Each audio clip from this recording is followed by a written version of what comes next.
Mrs. Harrison thought she was about to humiliate a student with an impossible math problem. She had no idea she was about to get schooled herself. What happens when a teacher's prejudice meets undeniable genius? And what dark secret had this quiet transfer student been hiding that would soon leave an entire classroom speechless? This is the story of Jamal Williams, a 16-year-old who carried textbooks in one hand and hope in the other. While his classmates slept, he was mastering calculus by the glow of his phone screen. While they assumed he didn't belong, he was preparing to prove them devastatingly wrong. But here's what makes this story extraordinary. It's not just about one brilliant kid. It's about a system that almost crushed potential it refused to see. It's about the moment truth became louder than bias. Where are you listening from? Drop a comment and hit subscribe, because this story will restore your faith in justice. But she had no idea what she'd just unleashed. The morning sun filtered through the tall windows of Westfield Academy's mathematics wing, casting long shadows across polished floors that had witnessed decades of academic excellence. This wasn't just any school. This was where future leaders were shaped, where legacy students followed in their parents' footsteps, where AP Calculus was less a class than a rite of passage. Mrs. Eleanor Harrison had ruled this domain for 23 years. Her classroom walls displayed awards, commendations, and photographs of students who'd gone on to Ivy League universities. She prided herself on maintaining standards. High standards. But this semester, something had disrupted her carefully ordered world. Jamal Williams sat in the back corner, as he had every day since transferring from Lincoln Public 3 months ago. While other students arrived in luxury cars their parents bought them, Jamal caught 2 buses, leaving home at 6:30 a.m. to make first period. His backpack was worn but organized. His notebooks were second-hand but meticulously kept. The scholarship letter in his file mentioned exceptional potential. But Mrs. Harrison had her doubts. She'd seen transfer students before. They usually struggled to keep up with Westfield's rigorous pace. They usually didn't last long in advanced placement courses. What Mrs. Harrison didn't know was that Jamal had a secret. Every night after his shift at the grocery store, when his mother finally fell asleep from exhaustion after working double shifts as a nurse's aide, Jamal would sit in their small apartment's kitchen. Under the dim light of a second-hand lamp, he'd open his laptop, a refurbished machine he'd saved months to buy. From 11 p.m. until 2 a.m., Jamal disappeared into MIT's open courseware. He worked through multivariable calculus problems that wouldn't appear in textbooks until graduate school. He mastered differential equations while his classmates complained about basic derivatives. He understood mathematical concepts that some of Mrs. Harrison's former students struggled with in college. But he kept quiet. In a school where confidence was currency and pedigree was power, Jamal had learned that being underestimated was safer than being targeted. Mrs. Harrison interpreted his silence differently. She saw a student who rarely volunteered answers. She noticed how he didn't socialize with her top performers. She observed his worn sneakers and discount store clothes and made assumptions about his capabilities. Scholarship kids, she'd mentioned to a colleague over coffee. They mean well, but they're often in over their heads. The irony was devastating. While Mrs. Harrison worried about Jamal keeping up, he was actually 3 chapters ahead, working through problems she'd never assigned. While she questioned his preparation, he was teaching himself mathematics she couldn't teach. His mother knew about the late-night studying. She'd find him asleep at the kitchen table, pencil still in hand, surrounded by equations that looked like a foreign language. She'd cover him with a blanket and whisper prayers for his future. "That boy's got something special," she'd tell her sister on their weekly phone calls. "I don't understand what he's doing with all them numbers, but I know it's important." She was right. But the system Jamal had entered wasn't designed to recognize brilliance that came without privilege. It wasn't built to see potential that arrived on public transportation instead of in private cars. Mrs. Harrison had developed what she called diagnostic teaching. When she suspected a student was struggling, she'd put them on the spot with challenging problems. It was her way of exposing weaknesses early, she claimed. Really, it was her way of confirming biases. Jamal had become her favorite target for these diagnostic moments. "Let's see if you've been keeping up," she'd say, calling him to the board for problems slightly beyond the current lesson. She expected hesitation. She expected confusion. She expected confirmation that he didn't belong in her advanced class. Instead, Jamal would solve them quietly and correctly, then return to his seat without fanfare. This only made Mrs. Harrison more suspicious.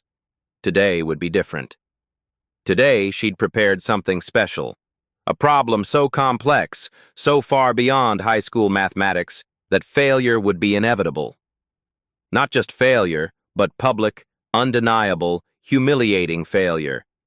What Mrs. Harrison didn't know would change everything. Mrs. Harrison closed her grade book with the decisive snap of someone about to make a point. The classroom fell into that particular silence that students recognize as dangerous, the quiet before a teacher strikes. "Class, we've been working on integration by parts for 2 weeks now," she announced, her voice carrying the authority of decades in education. "I think it's time we see who's truly been paying attention."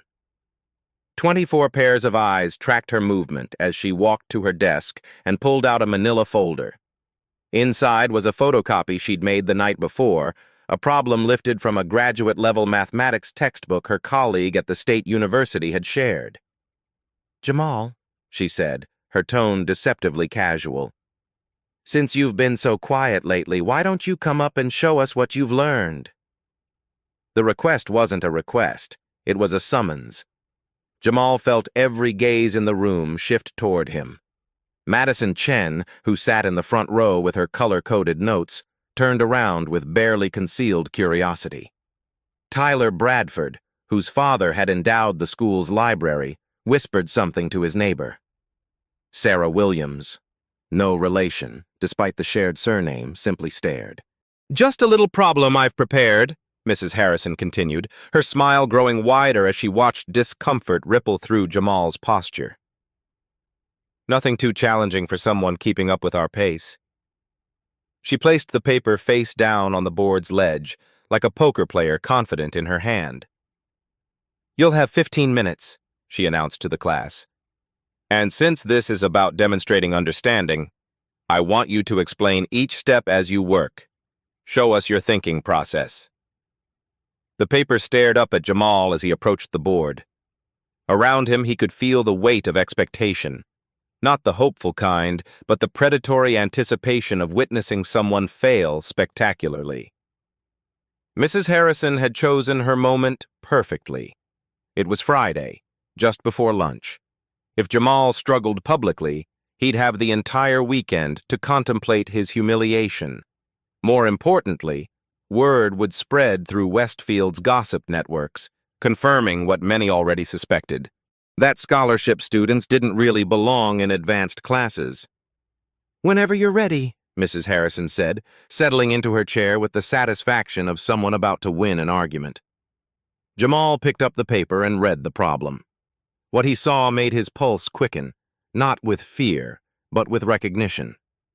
The problem involved multivariable calculus, specifically a complex integration requiring advanced substitution techniques and partial derivatives. It was the kind of problem that appeared in MIT's 18.02 course, the same course he'd been working through during his midnight study sessions. More than that, it was nearly identical to Problem Set 7, Question 4 from the online materials he'd completed just 2 weeks ago. Mrs. Harrison had unknowingly handed him a problem he'd not only seen before, but mastered. For a moment, Jamal considered his options. He could pretend to struggle. He could give an incomplete answer. He could play into expectations and avoid the complications that would inevitably follow a perfect solution. But something deeper stirred in him, a quiet anger at being used as an example, at being presumed incompetent, at having his silence interpreted as ignorance. He picked up the marker and began to write. "This is a multivariable integration problem," he said clearly, his voice carrying to every corner of the classroom. We'll need to use substitution and partial derivatives to solve it. Mrs. Harrison's confident expression flickered slightly. This wasn't the hesitation she'd expected. Jamal continued, his handwriting neat and purposeful as he laid out the problem's structure on the whiteboard. First, we'll identify the region of integration and set up our bounds. His explanations were clear, methodical, and accurate. More than accurate, they were elegant.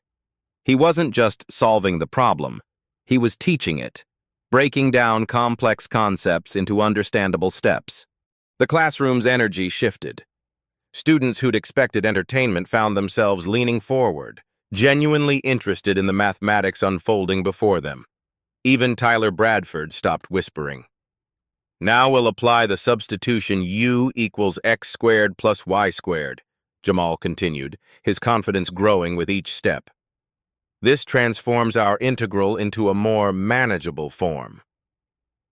Mrs. Harrison's smile had completely disappeared. She watched, increasingly disturbed, as her impossible problem became possible under Jamal's marker. 10 minutes in, Jamal was approaching the solution with mathematical precision that belonged in a university lecture hall, not a high school classroom. His work was flawless.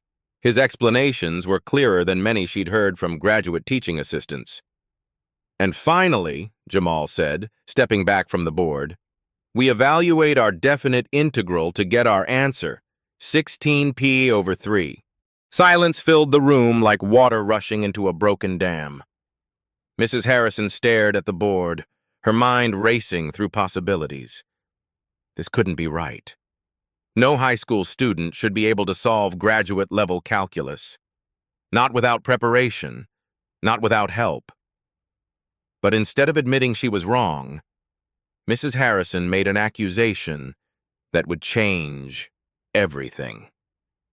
The silence stretched for exactly 17 seconds, long enough for Mrs. Harrison's shock to curdle into suspicion, long enough for the class to absorb what they'd just witnessed, and long enough for Jamal to realize that his mathematical brilliance had just painted a target on his back.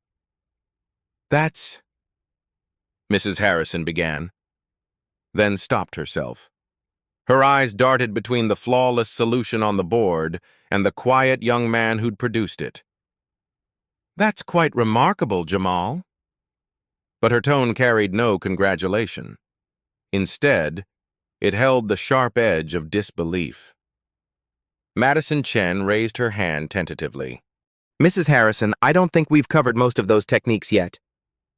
You're absolutely right, Madison, Mrs. Harrison replied, her voice gaining strength as she found her footing. We haven't covered multivariable calculus. We haven't discussed partial derivatives. These are graduate-level concepts. She stood slowly, her chair rolling backward as she approached the board. Her finger traced Jamal's work, following the elegant mathematical logic that she couldn't fault. Tell me, Jamal, she said, her voice deceptively calm. Where exactly did you learn these advanced techniques? The question hung in the air like an accusation waiting to be spoken aloud. Jamal felt the trap closing around him. How could he explain the midnight hours, the free online courses, the desperate hunger for knowledge that kept him awake when exhaustion should have claimed him? How could he make them understand that brilliance didn't require expensive tutors or academic pedigree? I studied ahead, he said simply. Studied ahead? Mrs. Harrison's eyebrows rose. You studied ahead into graduate-level mathematics? On your own? The skepticism in her voice was unmistakable now. Around the classroom, Jamal could feel his classmates' attention sharpening, sensing drama about to unfold. Tyler Bradford smirked. Maybe he had help from someone who actually knows this stuff. That's enough, Tyler, Mrs. Harrison said, but her rebuke lacked conviction. Tyler had voiced what she was thinking. Jamal's jaw tightened. I didn't have help. I worked through MIT's open courseware, Professor Strang's linear algebra lectures, the online problem sets. I have all my work saved on my laptop. MIT open courseware? Mrs. Harrison's voice carried a note of condescension. And you just happened to stumble across the exact type of problem I would give you today? The implication was clear. The classroom felt it. Jamal felt it. Even students who'd been impressed moments before now exchanged glances loaded with doubt. Mrs. Harrison, Sarah Williams spoke up. Are you saying he cheated? I'm saying, Mrs. Harrison replied carefully, that what we just witnessed requires explanation.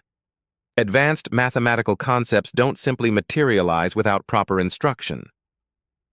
Jamal's hands clenched at his sides. I can show you my work, my notes, the problems I've solved. I have months of— What you have, Mrs. Harrison interrupted, is a solution to a problem that no student in this classroom should have been able to solve without prior knowledge of its specific content. The words hit like physical blows. Around him, Jamal could feel the shift in the room's energy. Doubt was spreading like smoke, poisoning the air of accomplishment that had briefly surrounded him. Furthermore, Mrs. Harrison continued, her confidence returning as she built her case, your explanation, while thorough, sounded rehearsed, almost as if you'd practiced this exact problem before. Madison Chen's face showed confusion. But Mrs. Harrison, even if he had seen it before, he'd still have to understand it to explain it that clearly. Mrs. Harrison's expression tightened. Madison's logic threatened the narrative she was constructing. Understanding and memorization are two different things, Madison. Any student could memorize steps without truly comprehending the underlying mathematics. Jamal felt something fracture inside him. This wasn't about mathematics anymore. This was about something darker, something that had been building since his first day at Westfield Academy. You want me to solve another one? He asked quietly. The offer surprised Mrs. Harrison. It also worried her. What if he succeeded again? That won't be necessary, she said quickly. What's necessary is maintaining academic integrity in this classroom. Tyler Bradford couldn't contain his satisfaction. I mean, it was pretty obvious something was off. No offense, Jamal, but that wasn't exactly at your level. And what exactly is my level? Jamal's voice carried a dangerous quiet. The question made Tyler uncomfortable. It made the whole room uncomfortable, because everyone knew what he'd meant, even if no one wanted to say it aloud. Mrs. Harrison stepped in before Tyler could respond. Your level is determined by your consistent classwork, Jamal, not by isolated incidents that raise questions about their authenticity. She walked to her desk and picked up a referral form, the yellow slip that could change a student's academic future with a few pen strokes. I'm afraid I'm going to have to send you to Principal Martinez, she announced. Academic dishonesty is a serious matter at Westfield Academy. The words hit the classroom like a thunderclap. Several students gasped.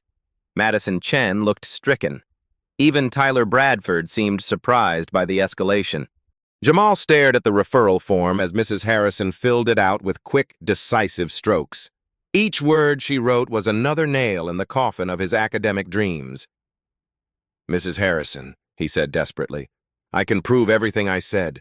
I can show you my work, my learning history, my— What you can do, she interrupted, handing him the completed referral, is explain to Principal Martinez how you came to possess graduate-level knowledge overnight.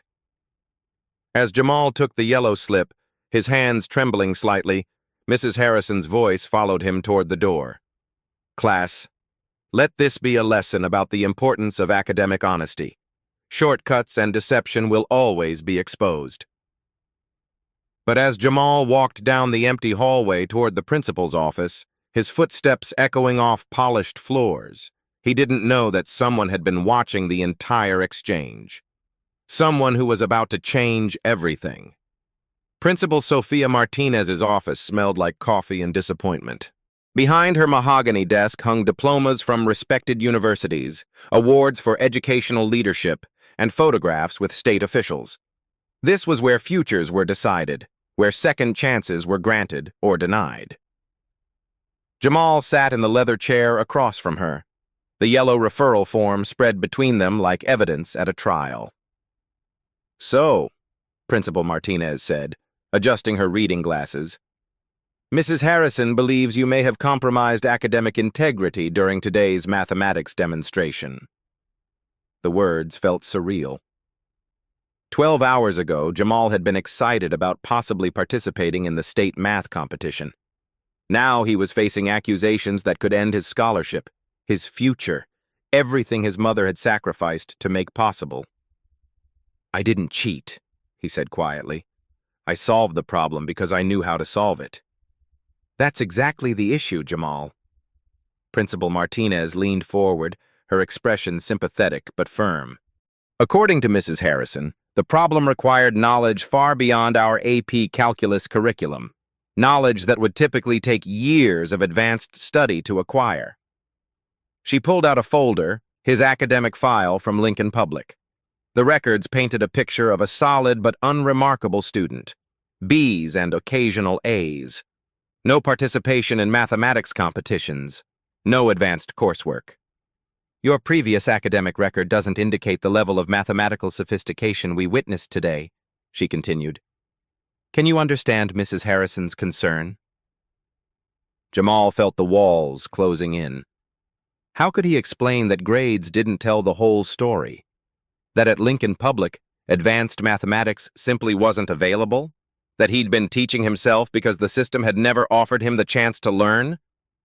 "I taught myself," he insisted. "Every night after work, I studied online. MIT has free courses. I have all my notes, all my practice problems." "Mrs. Harrison mentioned that," Principal Martinez interrupted gently. "But Jamal, the specific problem you solved today, she selected it from a graduate-level textbook. The probability of you having encountered that exact type of problem through random online study seems unlikely." The trap was perfect. The more logical Jamal's preparation sounded, the more suspicious his success became. Excellence had become evidence of guilt. A knock on the office door interrupted the conversation. Principal Martinez's secretary entered with a concerned expression. "I'm sorry to interrupt, but Dr. Elena Rodriguez from the MIT Mathematics Department is here. She says it's urgent and relates to a student incident." Principal Martinez looked confused. "MIT? We don't have any scheduled visits from—" The door opened wider, and Dr. Rodriguez entered. She was a woman in her 50s with silver-streaked hair and the confident bearing of someone accustomed to academic respect. Behind her walked Mrs. Harrison, whose face showed barely contained alarm. "Principal Martinez," Dr. Rodriguez said, extending her hand. "I apologize for arriving unannounced, but I believe there's been a serious misunderstanding regarding one of your students." Mrs. Harrison stepped forward quickly. "Principal Martinez, I should explain. Dr. Rodriguez was observing classes today as part of our university partnership program. She was in the back of my classroom during the incident." Jamal's heart skipped. Someone had witnessed everything. Someone with the authority to speak truth that might actually be believed. "Dr. Rodriguez," Principal Martinez said carefully, "what exactly did you observe?" The MIT professor's eyes found Jamal's. In them, he saw something that had been absent from every adult interaction since arriving at Westfield: recognition of his actual capability. "I observed a young man demonstrate mathematical understanding that I rarely see in my graduate students," Dr. Rodriguez said clearly. "I observed elegant problem-solving and mathematical maturity that suggests exceptional self-directed learning." Mrs. Harrison's face flushed. "Dr. Rodriguez, with respect, the circumstances were highly unusual. The problem was deliberately chosen to be beyond high school level?" "Absolutely." Dr. Rodriguez's voice carried the authority of decades in mathematics education, which is precisely why what I witnessed was so remarkable. She turned to Principal Martinez. "The problem Mrs. Harrison selected was from Apostle's Mathematical Analysis, a text I use in advanced undergraduate courses. For a high school student to solve it requires not just knowledge, but deep conceptual understanding." "But that's exactly the point," Mrs. Harrison protested. "How could he possibly have that understanding without—" "Without expensive tutoring? Without academic privilege?" Dr. Rodriguez's interruption was gentle but pointed. "Mrs. Harrison, some of our most brilliant mathematicians are autodidacts. Self-taught learners who hunger for knowledge regardless of their circumstances. Principal Martinez looked between the three adults, sensing undercurrents she didn't fully understand. "Dr. Rodriguez," she said slowly, "are you suggesting that Jamal's performance was legitimate?" "I'm not suggesting it," Dr. Rodriguez replied firmly. "I'm stating it as mathematical fact. What I witnessed was genuine understanding, not memorization or cheating." But even as hope flickered in Jamal's chest, Mrs. Harrison wasn't finished. "With all due respect to Dr. Rodriguez's expertise," she said, her voice gaining strength, "the timing remains suspicious. The specific nature of the problem, the polished presentation, these suggest preparation that goes beyond coincidental online learning." The accusation hung in the air like a poison cloud. Even with an MIT professor's support, doubt remained. The system's machinery of suspicion continued grinding forward. Principal Martinez sighed deeply. "Dr. Rodriguez, while I value your professional opinion, Mrs. Harrison raises valid concerns about academic integrity. We have policies that must be followed." She turned to Jamal, her expression apologetic but resolute. "I'm afraid I'll need to suspend you pending a full investigation. 24 hours should be sufficient to review all evidence and determine appropriate action." The words hit like a physical blow. Suspension meant missing the state math competition qualifier. It meant questions from his mother she couldn't answer.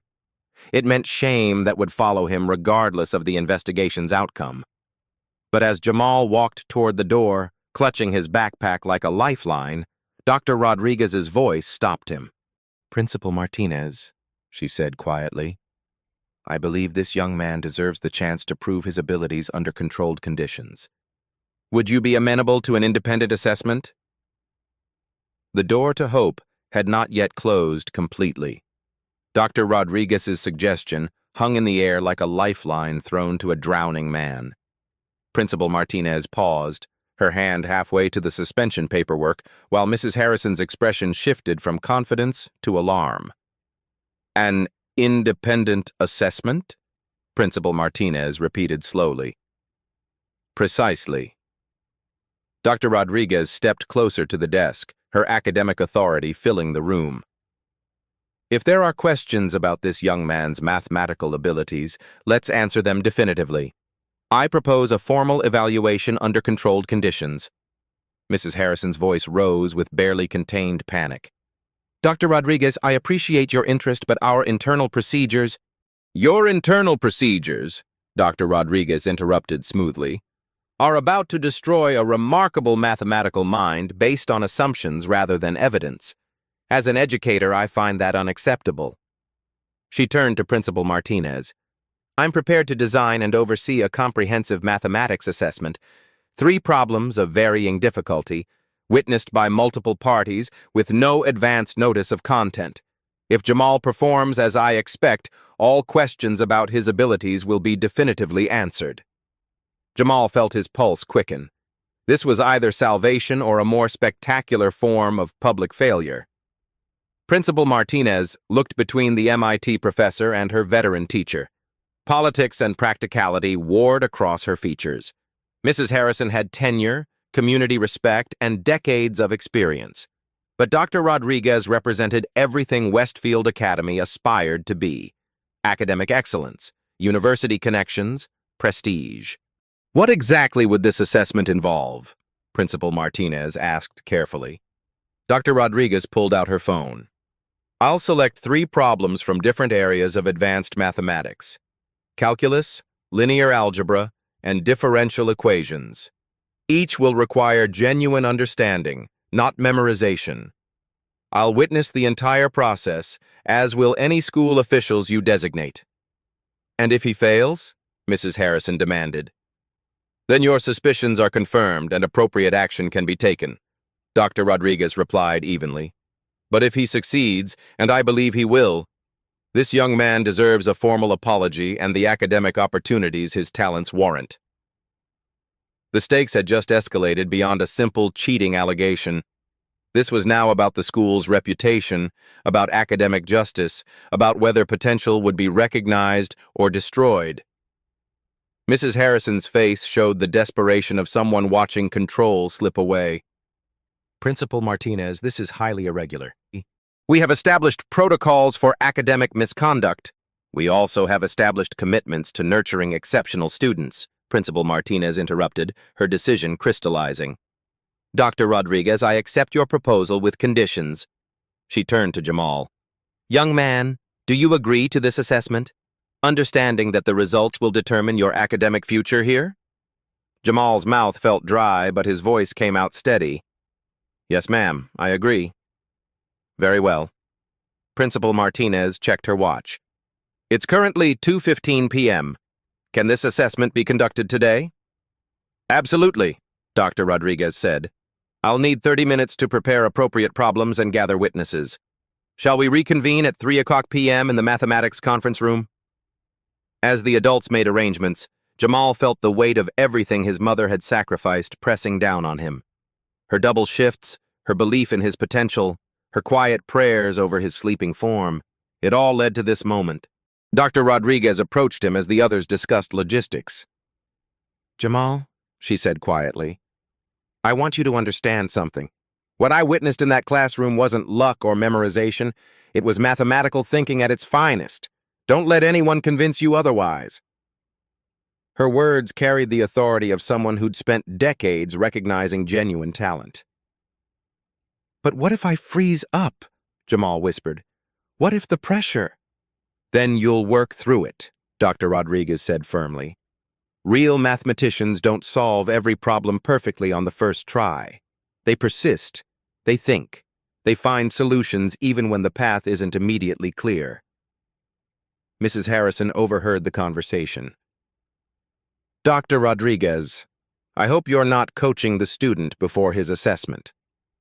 I'm reminding him, Dr. Rodriguez replied with steel in her voice, that mathematical ability isn't diminished by artificial pressure or manufactured doubt.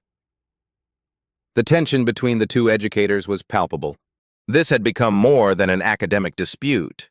It was a battle over educational philosophy, over who deserved recognition, over the very definition of potential. Principal Martinez stood. Very well, 3:00, mathematics conference room. Dr. Rodriguez will provide problems, Mrs. Harrison will observe for the school, and I'll serve as neutral witness. She looked directly at Jamal. Young man, use the next 45 minutes wisely. This assessment will determine whether you continue at Westfield Academy or return to your previous school. As they filed out of the office, Dr. Rodriguez caught Jamal's arm. There's something else you should know, she said quietly. I didn't come to Westfield today by accident. I've been tracking online engagement with MIT's mathematics courses. Your work, your questions in the forums, your problem solutions, they've been exceptional. I came specifically hoping to meet the student behind that remarkable online presence. Jamal stared at her. You knew about my studying? I knew someone in this school district was demonstrating graduate-level mathematical thinking in our online community. I had no idea it would lead to this situation. The revelation changed everything. This wasn't just about proving his innocence. This was about validating months of solitary work, about showing that brilliance could emerge from anywhere. But the next 45 minutes would determine whether that brilliance would be recognized or destroyed. The mathematics conference room felt like a courtroom as 3:00 p.m. approached. Fluorescent lights cast harsh shadows across the polished table where 3 manila envelopes sat in perfect alignment. Each contained a problem that would determine not just Jamal's future, but the school's willingness to confront its own biases. Dr. Rodriguez had spent 30 minutes crafting what she called the definitive assessment. 3 problems spanning different areas of advanced mathematics, each requiring genuine understanding rather than memorization, each designed to reveal the depth of mathematical thinking that couldn't be faked.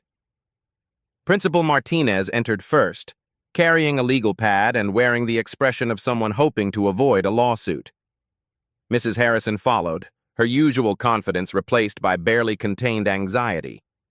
Behind them came Assistant Principal Johnson, whom Principal Martinez had summoned as an additional witness.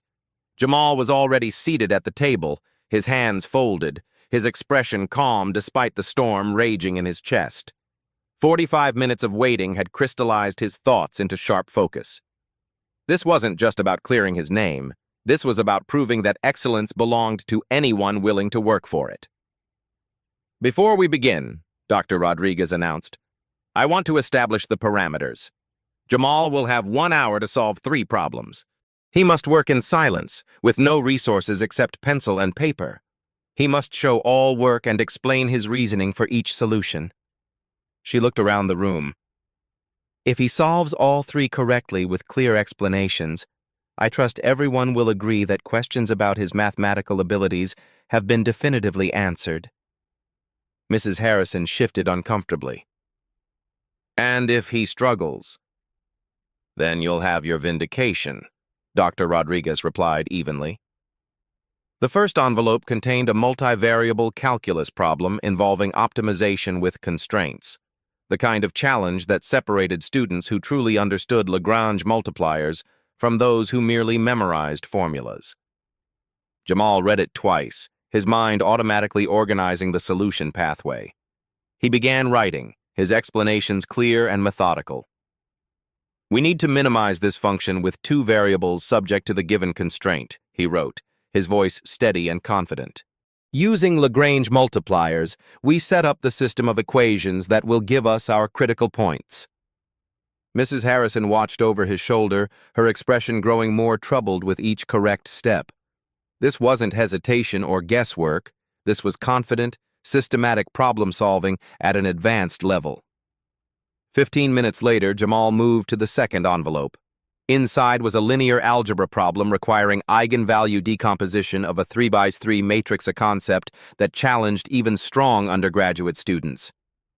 "To find the eigenvalues," Jamal wrote, "we solve the characteristic equation by setting the determinant of our modified matrix equal to 0 and solving for lambda."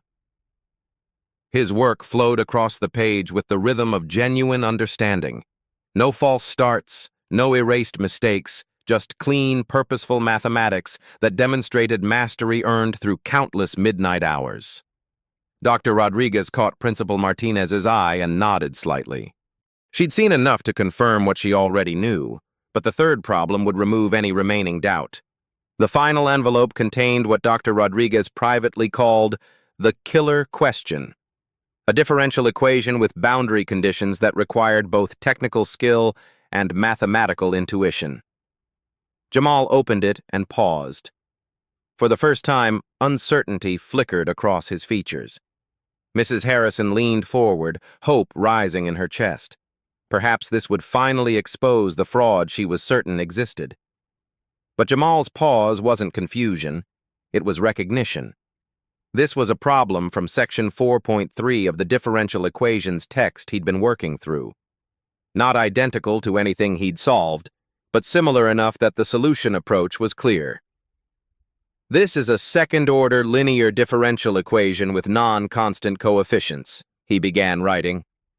"We'll need to use the method of Frobenius to find a series solution around the regular singular point."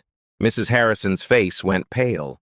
She recognized the terminology graduate-level concepts that shouldn't exist in a high school student's vocabulary.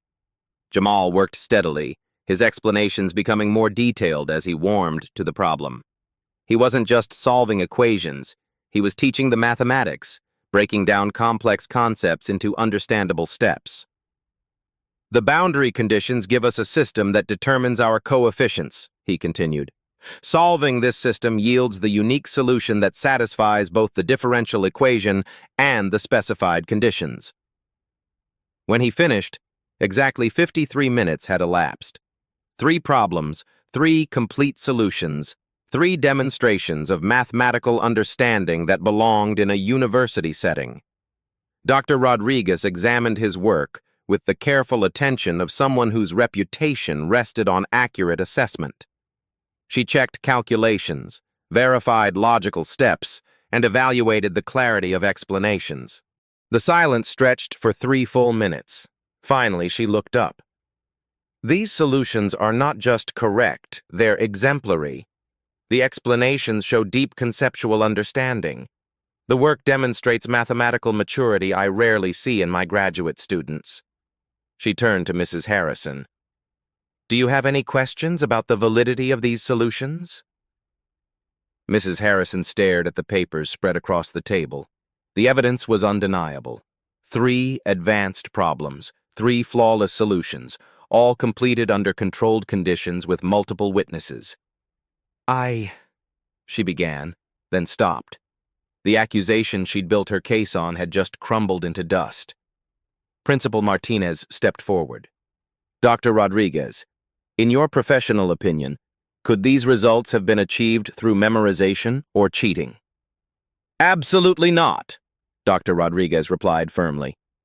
These problems require genuine understanding of advanced mathematical concepts. They cannot be solved through memorization, and there was no opportunity for external assistance. She looked directly at Mrs. Harrison. What we've witnessed is authentic mathematical talent that deserves recognition, not suspicion. The room fell silent except for the hum of fluorescent lights and the distant sound of students changing classes. Everyone understood that more than mathematics had been tested here. Justice was about to be served with the precision of a perfectly solved equation. Dr. Rodriguez stood and gathered Jamal's completed solutions, her movements deliberate and authoritative. When she spoke, her voice carried the weight of MIT's mathematics department behind every word. Ladies and gentlemen, she began, what we've just witnessed represents mathematical ability that I encounter perhaps once every 3 to 4 years in my graduate program. This young man has demonstrated mastery of concepts that challenge PhD candidates. She held up the first solution. The Lagrange multiplier problem was solved with textbook precision, but more importantly, with intuitive understanding of the underlying geometric principles. This isn't memorized technique. This is mathematical insight. Principal Martinez leaned forward. Dr. Rodriguez, can you quantify this for those of us without advanced mathematics backgrounds? Certainly. Dr. Rodriguez moved to the whiteboard.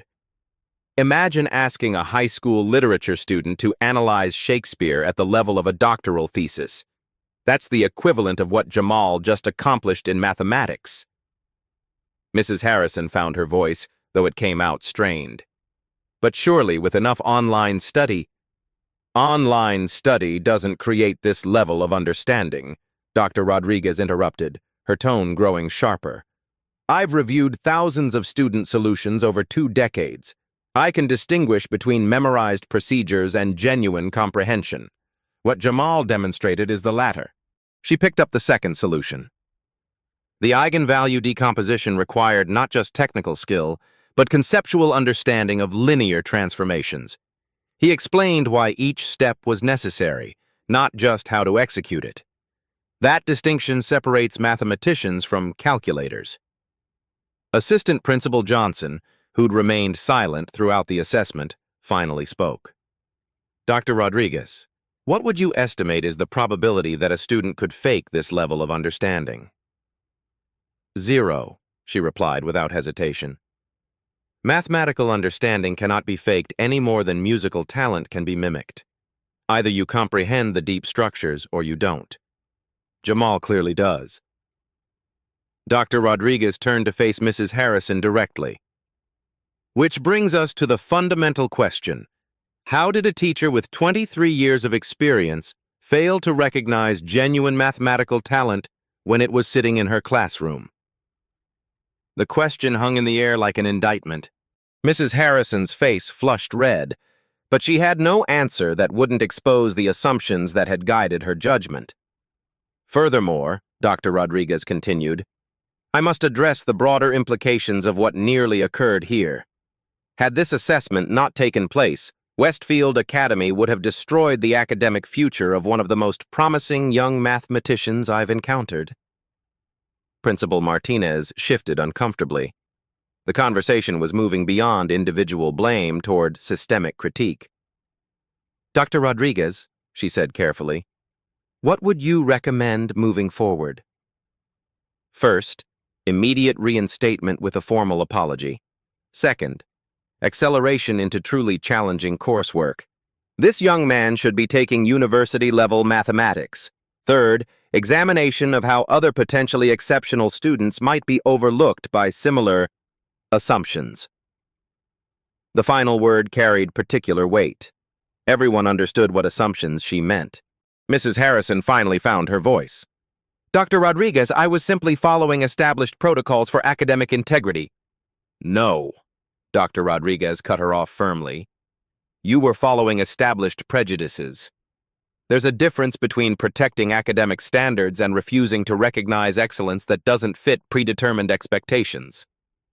She walked to where Jamal sat, still processing the validation he'd never expected to receive. This young man taught himself advanced mathematics through dedication that would shame most graduate students. He worked alone, without resources, driven by pure intellectual curiosity. Instead of celebrating that achievement, this institution nearly punished him for it. Dr. Rodriguez's voice grew stronger. "Jamal represents exactly the kind of self-motivated learner that universities desperately seek. MIT would be honored to have him in our program when he's ready." The words hit the room like a thunderclap. A full scholarship to MIT. The dream that seemed impossible just hours ago had suddenly become not just possible, but likely. Principal Martinez looked at the evidence spread across the table, at the MIT professor's unwavering support, at the undeniable proof of Jamal's abilities. "Mrs. Harrison," she said quietly, "I believe you owe this young man an apology." For the first time in her 23-year career, Mrs. Harrison was truly speechless. But her silence spoke volumes about the assumptions that had nearly destroyed a brilliant future. And then Dr. Rodriguez said something that would transform not just Jamal's academic path, but the entire school's approach to recognizing potential. The apology, when it finally came, was delivered in a voice barely above a whisper. Mrs. Harrison's words, "I was wrong about your abilities, Jamal," seemed to cost her something fundamental, like admitting error had physically diminished her. But Jamal wasn't focused on her discomfort. He was absorbing Dr. Rodriguez's next words, which would reshape everything he thought possible. "Principal Martinez," Dr. Rodriguez said, "I'm prepared to recommend Jamal for MIT's Early Admission Partnership Program.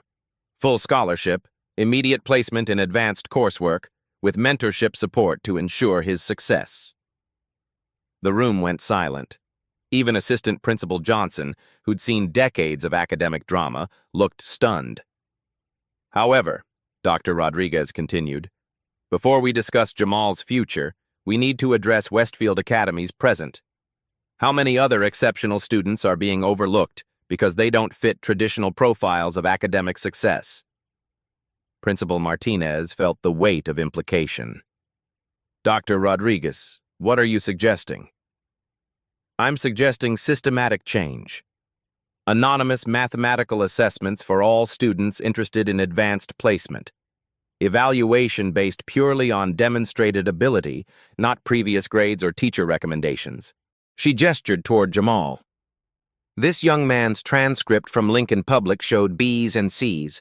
Traditional metrics suggested average ability, but anonymous online work revealed exceptional talent. How many others are hiding in plain sight? The transformation began immediately. Within a week, Westfield Academy had implemented Dr. Rodriguez's assessment protocol. Students from across the district took anonymous mathematics evaluations, identified only by student ID numbers. The results were revolutionary. Maria Santos, a quiet sophomore, everyone assumed struggled with math, solved advanced calculus problems with elegant precision. David Kim, whose language barrier masked his analytical gifts, demonstrated understanding that transcended verbal communication. 3 students from the regular mathematics track tested into college-level coursework. But the changes went deeper than individual success stories. The anonymous testing revealed patterns that forced uncomfortable conversations about educational bias. Students with certain names, from certain neighborhoods, attending certain elementary schools, had been systematically underestimated. Mrs. Harrison underwent mandatory bias recognition training along with the entire mathematics department. The process was difficult, sometimes painful, but necessary. She began to understand how assumptions had filtered her perception, making her blind to potential that didn't match her expectations. More importantly, she started seeing her students differently, not as representatives of demographics or stereotypes, but as individual minds capable of surprising her. Jamal's story spread through educational networks, becoming a case study in recognizing hidden talent. Dr. Rodriguez presented their experience at conferences, challenging other institutions to examine their own practices. The ripple effects reached far beyond Westfield Academy. School districts across the state began implementing anonymous assessment protocols. Universities restructured scholarship criteria to identify potential rather than just pedigree. 6 months later, Jamal walked across the stage at MIT's freshman orientation, his mother weeping proudly in the audience. But his real victory wasn't the acceptance letter or the full scholarship. It was knowing that other students would never face the suspicion and doubt that had nearly derailed his dreams. The system that had almost destroyed his future had been forced to evolve, and that transformation would benefit countless other young minds who carried brilliance in forms the world wasn't yet prepared to recognize. 3 years later, Jamal Williams stood before a packed auditorium at the National Education Summit, his MIT senior thesis on algorithmic bias and academic assessment tucked under his arm. The same quiet confidence that had carried him through that terrifying afternoon in Mrs. Harrison's classroom now commanded the attention of educators from across the nation. But this story isn't really about Jamal's success. It's about a question that should keep every educator, every parent, every person awake at night. How many brilliant minds are we failing to see? Think about it. In classrooms across America right now, there are students whose potential is invisible to the adults who hold their futures in their hands. Students whose genius doesn't arrive with the right accent, the right zip code, or the right last name. Students whose brilliance is dismissed because it doesn't fit our narrow definitions of what excellence looks like. Mrs. Harrison, to her credit, became one of the most vocal advocates for educational reform at Westfield Academy. She'll tell you now that her greatest failure wasn't almost destroying Jamal's future. It was how many other students she might have overlooked during her 23-year career. How many dreams she'd unknowingly crushed with well-intentioned assumptions. The anonymous assessment program Dr. Rodriguez championed has now identified over 200 students across the district whose abilities had been systematically underestimated. 200 futures that might have been lost to bias disguised as professional judgment. But here's what haunts me about this story. Jamal was lucky. Lucky that Dr. Rodriguez happened to be visiting that day. Lucky that she recognized his online work. Lucky that she possessed the authority to demand justice. How many other Jamals aren't lucky? How many brilliant minds are dismissed, discouraged, and ultimately destroyed by systems that refuse to see their potential? You might think this is just about education, but it's bigger than that. It's about every workplace that overlooks talent because it arrives in unexpected packages. Every opportunity that goes to the safe choice instead of the brilliant outsider. Every time we choose familiarity over excellence, because recognizing genuine ability requires confronting our own prejudices. The mathematics that saved Jamal was objective, undeniable, pure truth that couldn't be argued with bias or twisted by assumption. But most talent isn't mathematical. Most genius operates in gray areas where subjectivity rules and prejudice can masquerade as professional judgment. So here's my challenge to you. Look around. Really look. At your workplace, your community, your children's schools. Who are you not seeing? Whose potential are you missing because it doesn't match your expectations? Whose brilliance is hiding behind barriers you didn't know you'd built? Jamal's story proves that excellence exists everywhere, waiting to be recognized. But recognition requires courage. The courage to admit our assumptions are wrong, to challenge systems that perpetuate bias, to see potential even when it arrives in forms we don't expect. Dr. Rodriguez changed Jamal's life not through charity or pity, but through recognition and justice. She saw what was actually there instead of what she expected to see. She demanded evidence over assumption. She chose truth over comfort. That's the power each of us possesses. The power to see clearly. The power to demand better. The power to ensure that brilliance is recognized regardless of where it comes from or how it arrives. Because somewhere right now, another Jamal is sitting in a classroom, carrying genius in quiet hands, waiting for someone to truly see them. The question isn't whether that person exists. The question is whether you'll be the one who recognizes them. Subscribe to Beat Stories for more tales of justice served and potential recognized, because every brilliant mind deserves their moment to shine.